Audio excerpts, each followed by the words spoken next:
করতে হবে।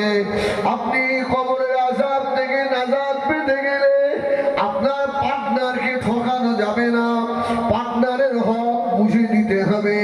আর যদি ঠকিয়ে ফেলে দেন, শুনে রেখে দেন, ফুরফুরা দাদা হুজুর যদি এসে তোর জানাজা পড়ায়, খোদা কি কসম তোর কবরের আযাব মাফ হবে না।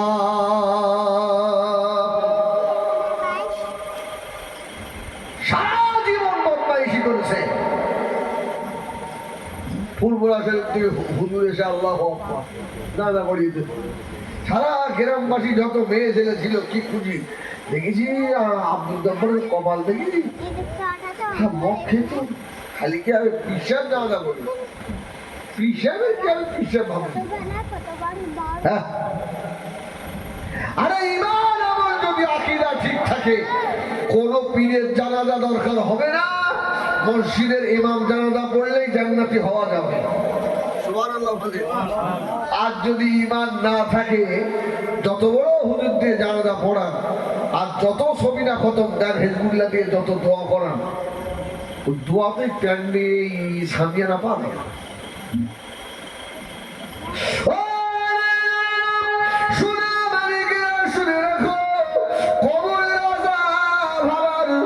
আর একটা কারণ তোমাদের বলে যায়, এ দেখো 10টা পৌর হয়ে গেছে, আর মিট পুরোপুরি বলবো। আমার সোনা মানিকেরা, আর একটা কারণ তোমাদেরকে জানিয়ে যায়, অনেকে মুসলমান আছে দেখবেন শরীয়তের নিয়ম মানে কানুন গুলো অনেক মুসলমানের পছন্দ হয় না, আছে না? সুদখোররা তো বলেই থাকে যে সুদের আইনটা না করলে,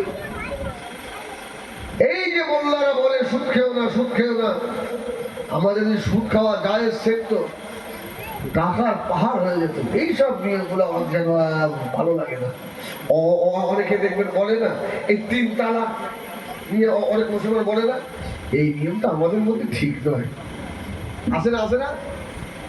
কিছু বলে না, তুমি সারা পাক্কা জাহান্নামে যাবে আর তোর কবরে আযাব হবে।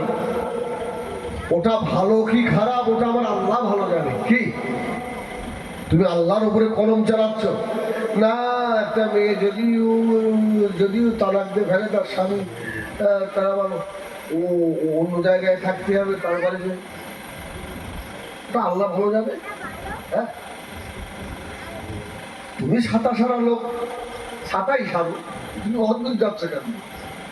ওসব বলছে অন্য ভাই।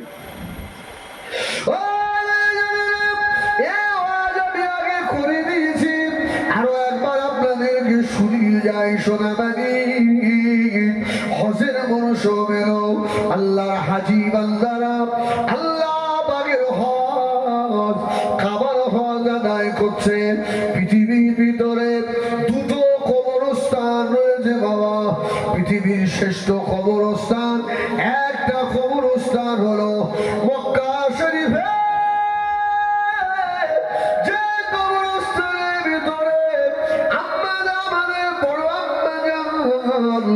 হযরত খাদিজাতুল কুবরা রাদিয়াল্লাহু তাআলা আনহা আম্মা শুয়ে আছেন জান্নাতুল মুআল্লার ভিতরে।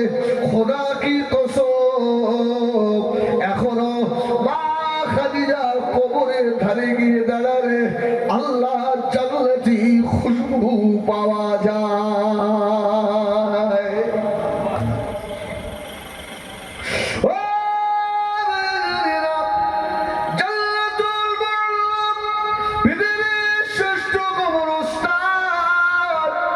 দ্বিতীয় মদিনা শরীফে আমার রাসূল পাক সাল্লাল্লাহু আলাইহি সাল্লামের মাজারের নিকটে বাবা জান্নাতুল বাকিয়া কবরস্থান, যে কবরস্থানে আমার নবীর দুধমা হযরত হালিমা শুয়ে রয়েছে। জোরে বলুন, জোরে বলেন সুবহানাল্লাহ।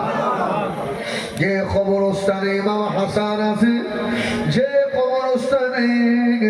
হযরতে খাতুনে জান্নাত শুয়ে আছে, যে কবরস্থানে আবু সাঈদ খুদরি রাদিয়াল্লাহু তাআলা শুয়ে আছে, যে কবরস্থানে আল্লাহর নবী হযরতে চার ইমামের ইমাম হযরত ইমাম মালিক রাহমাতুল্লাহ আলাইহি শুয়ে আছে, যে কবরস্থানের ভিতরে আল্লাহর নবীর 10,000 বেশি সাহাবীরা শুয়ে রয়েছে।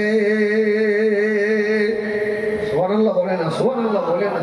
এই একটু আমরা ফুল ফুরায় যাই খাজা বাবার দরবারে, আমাদের বড় আনন্দ হয় না? কেউ হয় না যে আল্লাহর ওলির দরবার জানটা খোশ হয়ে গেল জিয়ারত করে।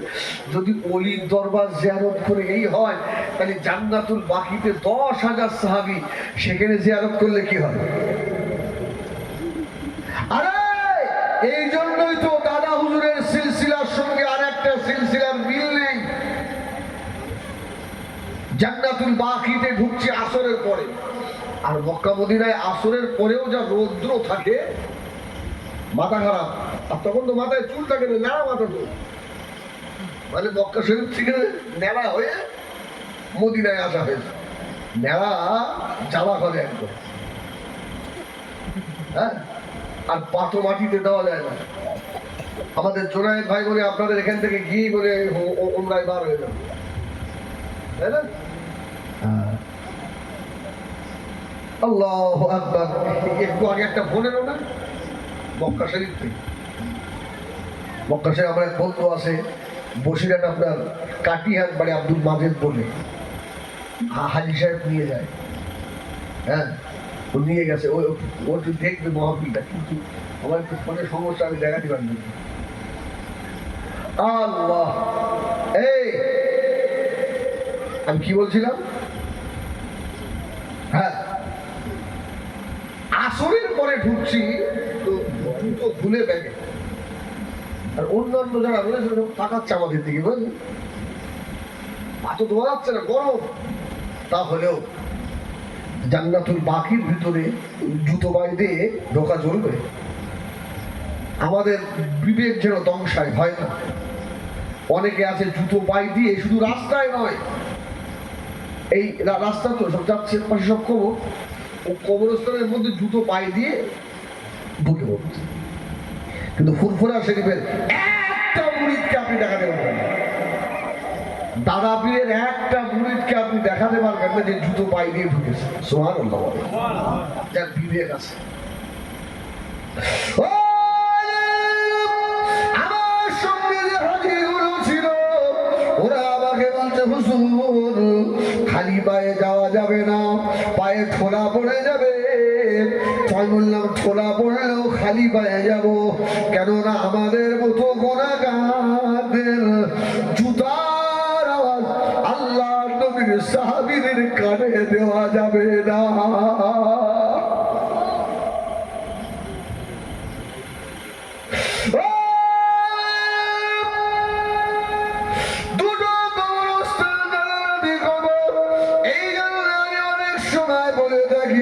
অনেকের বাপ মা মারা গেলে স্পেশাল পার্সোনাল জায়গায় কবর দেয় না, দেয় না?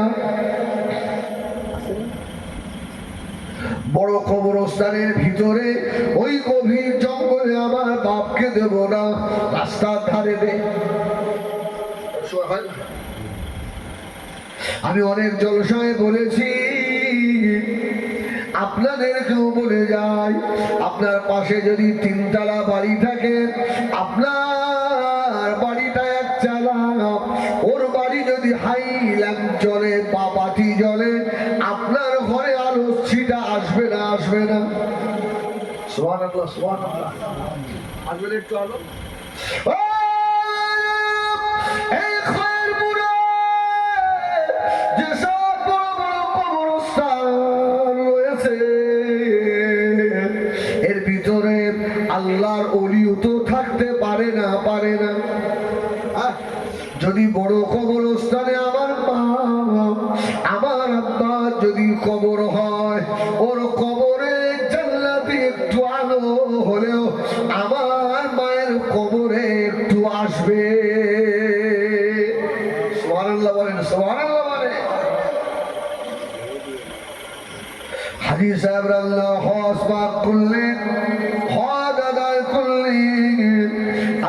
হাজিরা মক্কা শরীফে রয়েছে।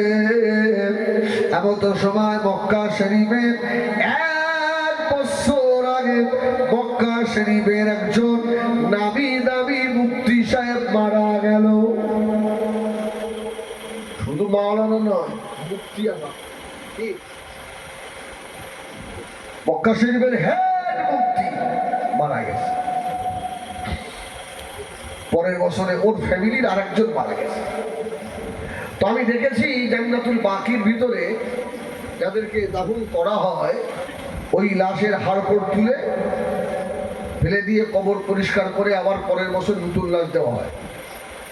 তেরা বললো, দেখো গত বছরে তো আমাদের মুফতি সাহেব ইন্তেকাল হয়ে গেছে, মারা গেছে, তাহলে ওই মুফতি সাহেবের হাড়গোড় তুলে ফেলে ওর ফ্যামিলির মানুষকে এই কবরের মধ্যে দেওয়া হোক। কবির মনোযোগ, যারা বলেন যে শরীয়তের এই নিয়মটা কানুনটা আমার ভালো লাগে না, তোমরা শোনো, তোমাদের কবরের আযাব, তোমাদের কবর যদিও মুসলমানের কবরে হয়, ও লাশ ওখানে থাকবে না, সেই শ্মশানে চলে যাবে।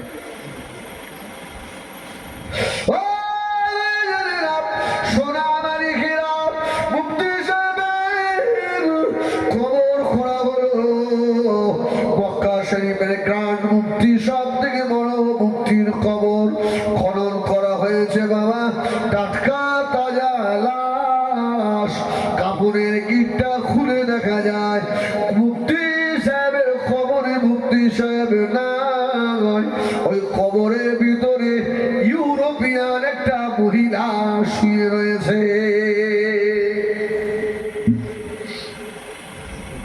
আশ্চর্য!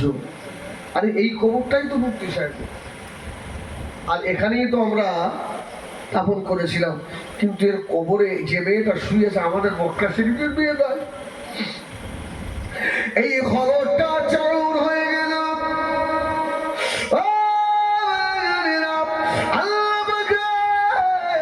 হাজি বাংলারা সব ছুটে ছুটে দেখতে আসছে মুফতি সাহেবের কবরে মুফতি সাহেবের লাশ নাই, মহিলার লাশ। ওখানে দাঁড়িয়ে দাঁড়িয়ে একজন চিল্লে চিল্লে বলে, এই মহিলাটা কি কেউ কি চেনো নাকি? ইউরোপিয়ান একজন হাজি এসে ওই কবরে দাঁড়ালেন। ও আমার ভাইজানেরা, দাঁড়িয়ে দাঁড়িয়ে উনি মুখটা দেখে হতভম্ব হয়ে বললেন, এই মেয়েটাকে আমি চিনি, আমার এলাকার মেয়ে, আমার বাড়ির ইউরোপে, আমি ইউরোপিয়ান হাজি।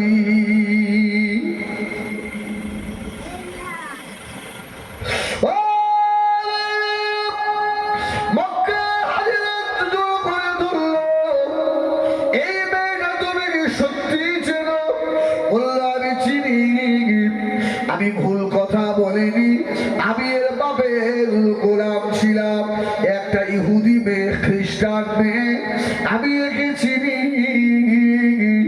এর কিছু ঘটনা রয়েছে। বাবা, কি ঘটনা? ওই সময় দাঁড়িয়ে বলল,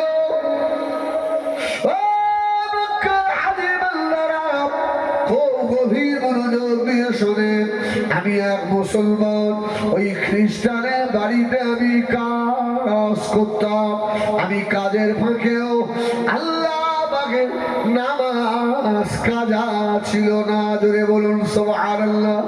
আমি ওযু করে, আমি যখন ওযু করতাম, ওই খ্রিস্টানের ওই মেয়েটা আমার দিকে তাকিয়ে তাকিয়ে দেখতো। আমি ওযু করে যখন নামাজে দাঁড়াতাম, মেয়েটা আমার সাজদা, রুকু, কমা সব দাঁড়িয়ে দাঁড়িয়ে দেখতো। আমার নামাজ হয়ে গেলে বসে বসে আমি আল্লাহ পাকের কোরআন তেলাওয়াত করতাম, আর মেয়েটা দূরে বসে বসে আল্লাহ পাকের কোরআন শরীফ শ্রবণ করতো। জোরে বলুন সুবহানাল্লাহ। সবাই তন্ময় হয়ে শুনছে ঘটনা। এটা কোন কেতাবে পাবেন? উর্দু কেতাব পছন্দিদা অকিয়া। এটা বাংলায় আছে কি বলতে পারবো না, তো উর্দুতে আছে, হ্যাঁ, মানে আশরাফ আলী থানভীর লেখা, সুবহানাল্লাহ বলে, হ্যাঁ, যেমন তেমন মানুষ লিখিনি।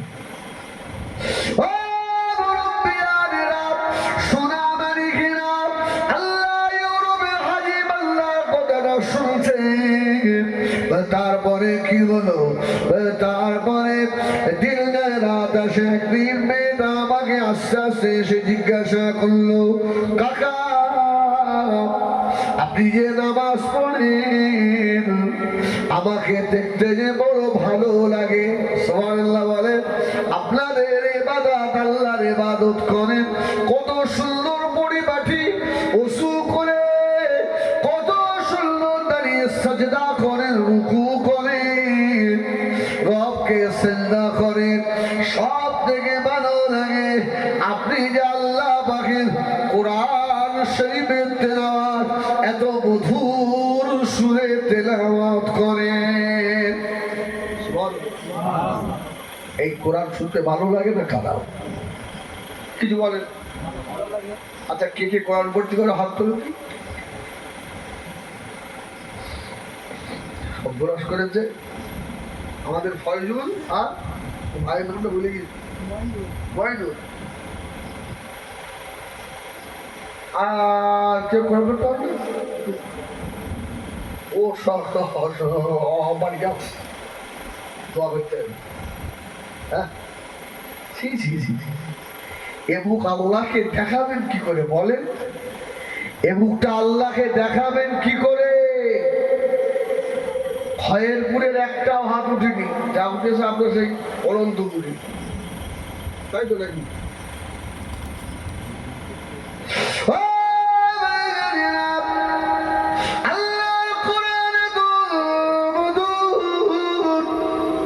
তেলাওয়াত শুনলে কলিজা ঠান্ডা হয়। মদিনা শরীফে, মক্কা শরীফে, মসজিদে নববীতে ফজরের নামাজ যখন হয় মনে হয় আল্লাহর কোরআন নাযিল হচ্ছে।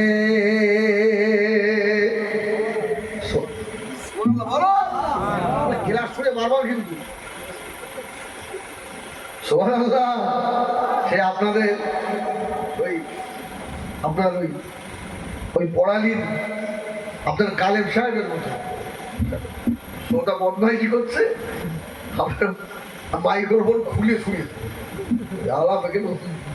বদমাইশ করছে। ওগুলো তো খুব রাগি লোক ছিল না, এই বলো তো খুব রাগি লোক ছিল কালেম সাহেব। আমারও সহ্য হয় না বাবাদের মধ্যে। কালকে জলসায় ছিলাম, সেই ছবি জঙ্গল ফোন করে বলছিলাম না, একটা ছড়ি কেটলে তো মার ওঠাবার আছে, মুসলিমরা হাসছে, একটু ঠাট্টা করলাম, অন্য কিছু নয়। আপনারা রাগ করলেন নাকি? এটা তো বিদ্যান্তির নারাই থাকবি, এ নিয়ে যুদ্ধ করতে হবে। হ্যাঁ, এয়ারপোর্টের মসজিদ তালা পড়ে গেছে, জোর করে তকবির দিয়ে নারাই তকবির, ভাত খাইয়ে দেবো আর না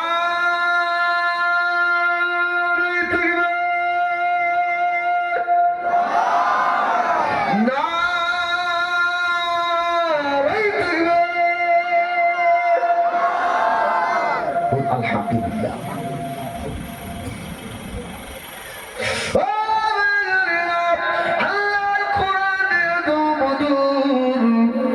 রাত্রির যুবক ছেলেরা শোয়ার সময় কানে হেডফোন দিয়ে গান শুনতে শুনতে ঘুমিও না, আল্লাহর কোরআন শুনতে শুনতে ঘুমিয়ে যা।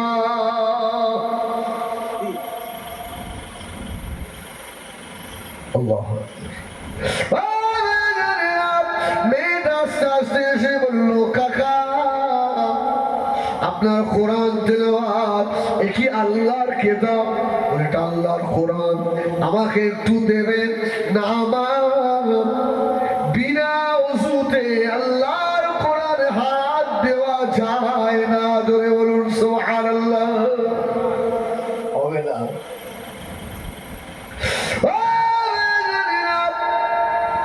কাকা মুসলমান কাকা হাজী সাহেব বুঝতে পেরে গেছে মেয়েটার ভিতরে মনে হয় ইমানি নূর এসে গিয়েছে।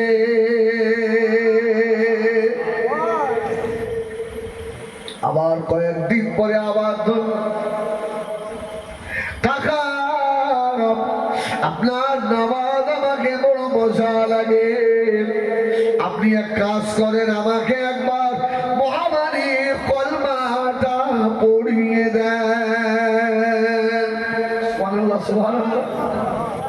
কাকা বলছে মা হবে না মা, ও মা তোমাদের বাড়ির গোলাম আমি, আর তোমার বাবা যদি শুনে ফেলে আমি তোমাকে কলমা পড়িয়ে মুসলমান বানিয়ে নিয়েছি, আমার চাকরি তো যাবে, আমার জীবনটাও যাবে, হবে না মা, আমি পারবো না মা। মেয়েটা বলল হুজুর আমার কাকা আপনি শোনেন, আপনি যদি আমাকে কলমা না পড়ান আল্লাহ দরবারে দেখা হবে। সুবহানাল্লাহ সুবহানাল্লাহ।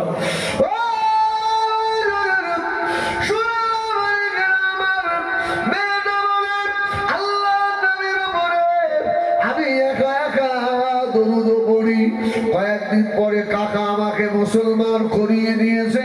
আমি বললাম কাকা জীবন থাকতে কথা আমি কাউকে বলবো না, আমি যে ঈমান নিয়ে এসেছি। আল্লাহর হাজিরা শুনছে, ও মক্কার হাজিরা, মেয়েটা কিছুদিনের মধ্যে মারা গেছে।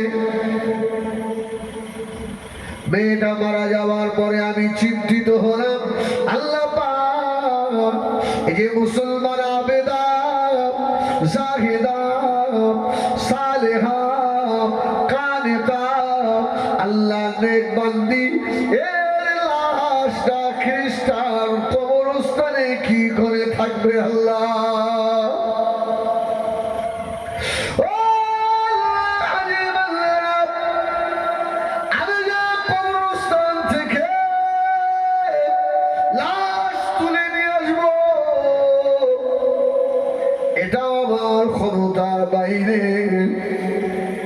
আল্লাহ দরবারে খুব কান্নাকাটি করলাম, আল্লাহ এই মেয়ের লাশটাকে আল্লাহ আপনি হেফাজত করুন।